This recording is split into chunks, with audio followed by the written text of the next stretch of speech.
Sanibonani, welcome back to my channel. Welcome back guys to Umkosinaphilile. Thank you so much for tuning in. Yabonga kakhulu for coming. Thank you so much. So ungakhohlwa ukuthi subscribe mangaba subscribe or like a video or share a video mdawa. Thank you so much for your love and support. Nalawo ma ads mangabe they pop up during the video, please do not skip them. It does help a lot.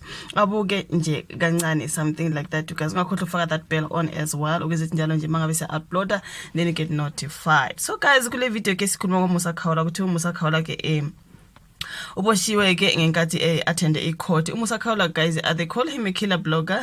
They call him a killer blogger. uMusa Khawula ungomunye ke wabobhutilana you guys abangama bloggers here on the streets. So uMusa Khawula ke yeah, ngublogger besimthembe kakhulu you guys obesizela nama exclusives something like that.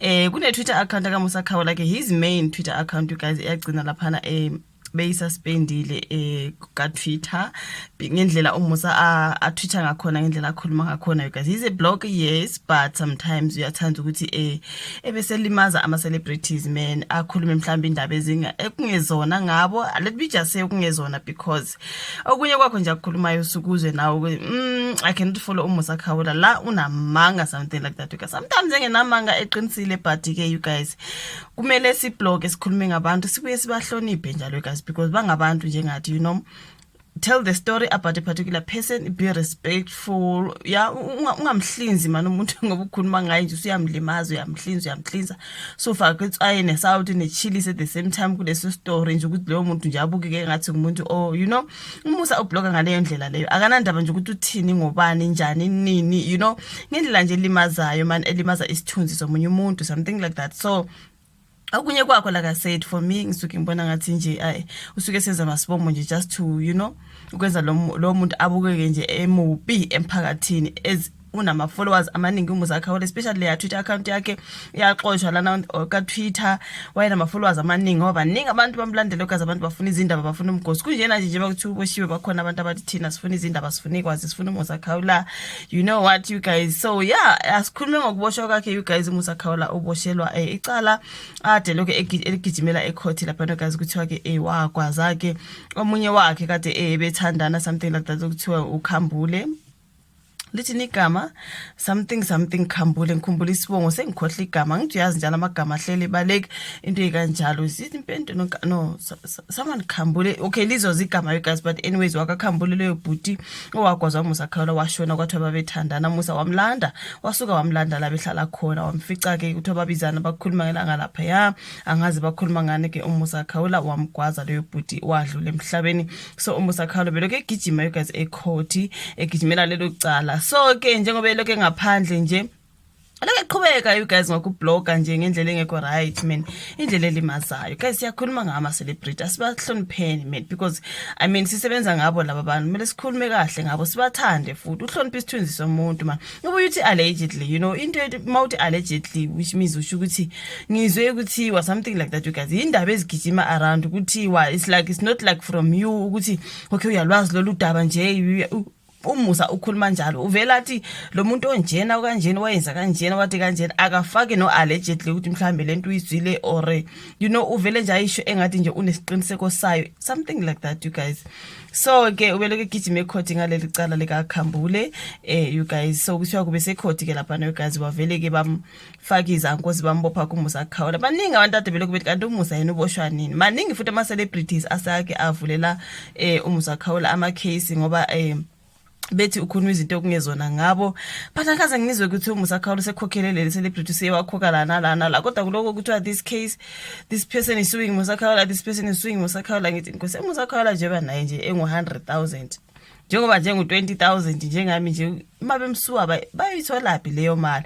I think nje nayo yenza masibomo. I think he was just getting away with it, you know, okungangokuthi ube ngasenandaba uyazi ukuthi hayi mina vele ngisikhokho ngeke bazi bangenze angazi mina. But at this particular point useboshiwe uMusa Khawula kuthiwa ke laphana ngabaka MDA News bathe uMusa Khawula was arrested at the Vredenburg Magistrate Court in the Western Cape following his murder charge appearance. Now, after his appearance, he was served with a civil case warrant in Gauteng. In May, uKhawula made allegations on social media against uNozuko Mbalula, unkosikazi kaBaba Mbalula. and Michelle Pero, accusing them of bribery to secure government tenders. Usibuza ukuthi indaba lezi suke zithatha apho uMusa. Mbalula noPero ke obtained an interdict against uMusa Khawula, which the court requiring him to pay 1 million rand in damages. Uzotenga nawo no 10,000 rand uMusa unawo yini 10,000. So 1 million bebe from uMusa Khawula. So kuthiwa that 1 million rand in damages cover legal costs and remove the defamatory statements within 48 hours. Khawula has stated he cannot afford to pay the damages. So why not remove the Leo defamatory statements? Do something, save yourself, Musa Khawula. Rude nokuba rude ngape lokho yazi Musa, you guys. If you do not know Musa, angazi bafethu. Manje kuthiwa ke seboshiwe ke uMusa Khawula. Abantu abaningi bebelokho uboshwa nini lesigebengu ndini wabo lalo muntu bambopha nini. Mina ngilokho ngithi guys imeke but icala lecala guys icala kuthiwa liboli. So ke ugcine seboshiwe kuMusa Khawula. Man abantu belokhu bebusy bekhuluma ngaye lapha on Twitter uyatrenda since yesterday. Musa Khawula lokho etrenda, mina ivideo ngiyenza namhlanje bakhuluma ke ngoMusa Khawula nokuboshwa kwakhe laphana. Angeke ngiye kukho konke you guys because it's just a warlord, he's still trending namhlanje.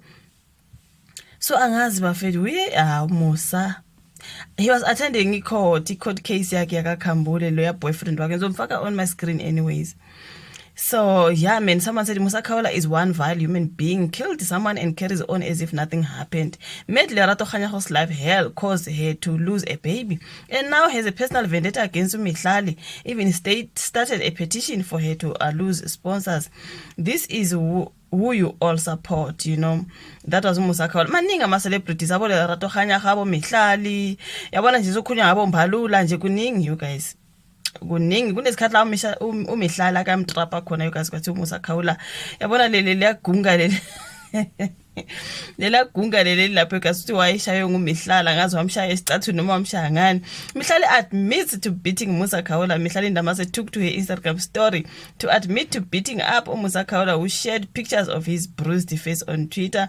Khawula reportedly attempted to create a petition to have Mihlali Ndamase's friends stop working with her. So ulona uMihlali uthi wamtrapa ke uMusa Khawula you guys. Khumbula ukhona lwana uMushendiki naye owamtrapa kwazi kwaba nevideo ya trenda lana uMushendiki amtrapa uMusa Khawula, because guys mabe ngasamtrapa ngabazokwenza njani, because he always gets away with nonsense, you know. Angazi you guys.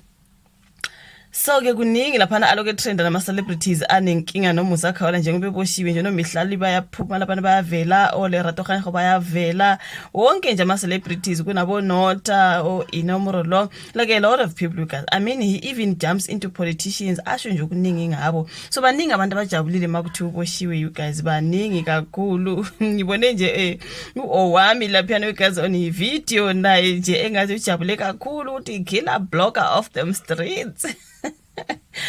You guys like mangathi ngiyababala nje abantu abanenkinga noMusa Khawula because of him saying a whole lot of about them.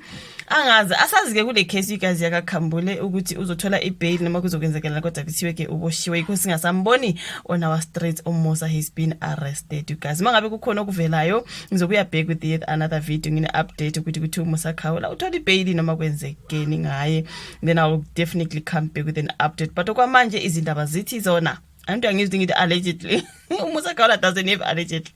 So kuthiwa ke uboshiwe ngenkathi attend a court case. Yeah, like the video, subscribe, share you guys. Ungakhohlwa ucomment or shuvo la ku comment section bese siyabonana futhi ku video elandelayo. Bye.